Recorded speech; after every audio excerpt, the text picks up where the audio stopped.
Bonjour et bienvenue dans cette vidéo Plagimo Formation. Aujourd'hui, nous allons examiner une séquence essentielle de la vente en l'état futur d'achèvement, plus connue sous le nom de VFA, le processus de réalisation. Comprendre ce cheminement est fondamental pour tout investisseur, promoteur ou acquéreur. Pourquoi ? Parce qu'il articule le droit, la technique, la finance et l'organisation du chantier. Notre objectif est simple, vous donner une vision claire, chronologique et opérationnelle de toutes les étapes qui mènent d'un projet à un immeuble livré, conforme et sécurisé. Commençons par définir précisément ce que recouvre ce processus. Le processus de réalisation désigne l'ensemble des phases qui permettent de transformer une simple intention immobilière en un ouvrage achevé et remis à son acquéreur. En VFA, particularité majeure, le prix n'est pas payé d'un seul bloc. Il est réglé progressivement, au rythme exact de l'avancement des travaux. Ce paiement fractionné repose sur un cadre légal strict. Il protège l'acquéreur tout en permettant au promoteur de financer son opération.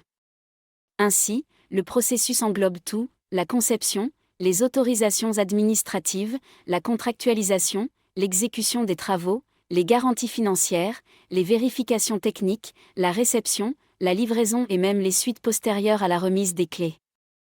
Après cette définition générale, voyons comment s'organisent concrètement les opérations. Deux grandes formules existent. La première est la promotion immobilière classique, le promoteur se voit confier une mission globale. Il obtient les autorisations, choisit les intervenants, coordonne le chantier et livre l'ouvrage fini. Pour l'acquéreur, c'est la solution la plus simple. Un interlocuteur unique, responsable du résultat final. La seconde formule repose sur la maîtrise d'œuvre. Ici, le maître d'ouvrage signe séparément avec l'architecte, les bureaux d'études et les entreprises. Cette organisation donne plus de liberté de choix mais impose une coordination plus lourde et une répartition minutieuse des responsabilités. Dans les deux cas, en VFA, l'acquéreur final reste juridiquement lié au vendeur. Celui-ci doit livrer un bien conforme et dans les délais convenus. Maintenant, entrons dans la chronologie détaillée du processus, étape par étape. Tout commence par les études et la faisabilité. Le maître d'ouvrage analyse le foncier, les règles de constructibilité, les servitudes éventuelles, les accès, les risques techniques liés au sol ou au réseau, mais aussi la demande locale et la viabilité économique du projet. Ces études débouchent sur une décision. Lancer l'opération ou y renoncer. Vient ensuite la phase d'avant-projet et de conception. Avec l'aide de l'architecte et des bureaux d'études, le maître d'ouvrage définit le programme. Type de logement, surface, stationnement, performances énergétiques, choix des matériaux. C'est un moment clé d'arbitrage entre coûts, qualité et délai. Puis arrivent les autorisations administratives. Le permis de construire est déposé, instruit, parfois complété, puis obtenu.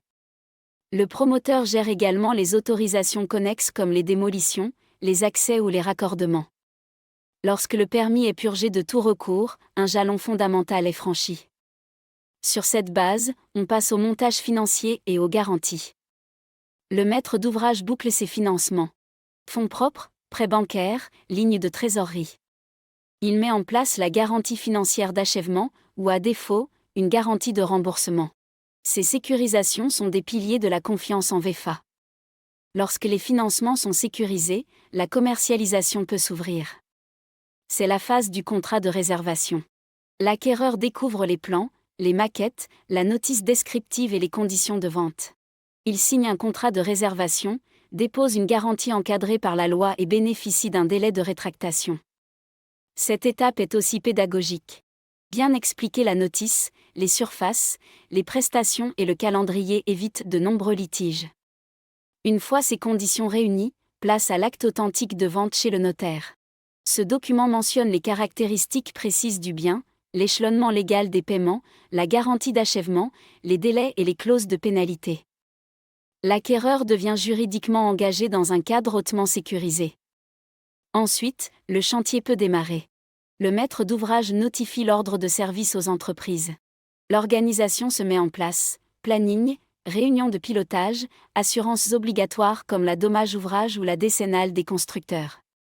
Pendant toute la durée du chantier, les appels de fonds réglementés s'enchaînent. Chaque versement correspond à une étape technique clairement définie, fondation, mise hors d'eau, achèvement. La règle est simple. L'acquéreur ne paie que ce qui est réellement construit. Parfois, l'acquéreur souhaite apporter des modifications. Ce sont les TMA, les travaux modificatifs acquéreurs. Déplacer une cloison, ajouter une prise. Ces changements doivent être cadrés techniquement et financièrement, validés par le maître d'ouvrage et le maître d'œuvre, afin de préserver la cohérence du chantier et la conformité réglementaire. Viennent alors les étapes finales, l'achèvement, la réception et la livraison. L'achèvement signifie que l'immeuble est habitable, avec tous les équipements essentiels en place. La réception est l'acte entre le maître d'ouvrage et les entreprises, avec ou sans réserve, et marque le départ des garanties légales.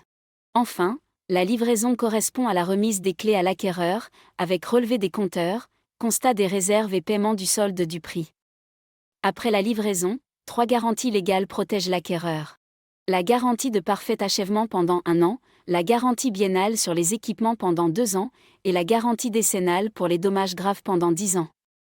Le maître d'ouvrage organise la levée des réserves et assure le suivi avec les compagnies d'assurance si besoin. Vous le voyez, le paiement progressif est au cœur de la sécurité de l'acquéreur. Les pourcentages de chaque étape reflètent la valeur réelle du bâti. Tout appel de fonds non justifié est irrégulier. Cette règle protège l'acquéreur en cas de difficulté sur le chantier. Les garanties financières complètent ce dispositif. La garantie extrinsèque d'achèvement, donnée par une banque ou un assureur, assure la fin du chantier même en cas de défaillance du promoteur. La garantie de remboursement permet à l'acquéreur de récupérer les sommes versées si l'opération n'aboutit pas. Ces garanties sont incontournables. Pour bien comprendre, il faut aussi distinguer clairement les 3 jalons finaux, achèvement, réception, livraison. Ne pas les confondre évite de nombreux malentendus. Par exemple, la réception sans réserve couvre les désordres apparents entre maître d'ouvrage et entreprise, mais l'acquéreur conserve son droit à exiger la conformité contractuelle lors de la livraison.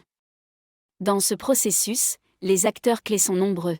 Le maître d'ouvrage, ou vendeur, pilote l'opération et assume la responsabilité globale.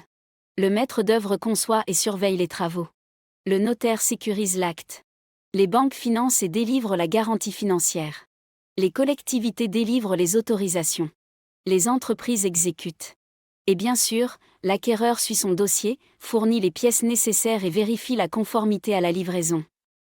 La réussite du projet dépend de la bonne coordination entre tous.